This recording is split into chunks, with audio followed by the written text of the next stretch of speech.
আজ আমরা চলে এসেছি প্রাচীন স্থাপত্য ঐতিহ্য অজন্তায়।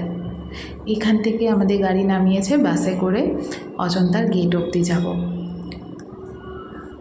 এই যে বাস থেকে আমরা নেমেছি, আর আমাদের বহু প্রতীক্ষিত, যেটা দেখার জন্য অনেক দিনের অপেক্ষা ছিল, সেই Ajanta cave world heritage site. অনেকটা চড়াইয়ের রাস্তা ছিল, আর সেখান দিয়ে উঠেই এই কেভগুলোর দর্শন পেলাম। এত সুন্দর স্থাপত্য। এটা সম্পূর্ণ বৌদ্ধ এবং জৈনদের স্থাপত্য।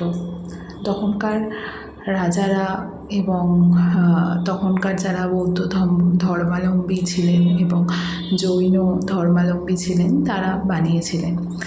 এখনও সম্পূর্ণ হয়নি খনন কার্য। মোট 28টি গুহায় খনন কার্য সম্পন্ন হয়েছে, সেগুলোই আমরা দেখলাম। অসাধারণ স্থাপত্য। এই যে আমার পুচকাকে নিয়ে আমি হেঁটে চলেছি, আর প্রত্যেকটা কাজ এত নিখুঁতভাবে হয়েছে। একটা গোটা দিন লেগেছে আমাদের দেখতে 28টা গুহা। এত নিখুঁত, এত সুন্দর কারুকার্য, হয়তো এখনকার আর্কিটেক্টদের পক্ষে এগুলো করা একদমই সম্ভব নয়।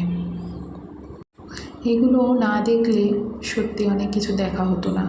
এটা এখানকার ফেমাস শুয়ে থাকা বুদ্ধ। প্রত্যেকটা জিনিস এত সুন্দর কারুকার্য, এমনকি ওপরের সিলিংগুলো পর্যন্ত সুন্দরভাবে খোদাই করে করা।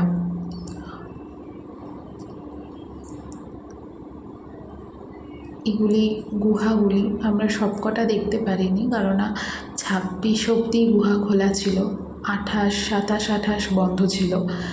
তো 1 থেকে 26 অবধি আমরা কমপ্লিট করেছি, দেখেছি।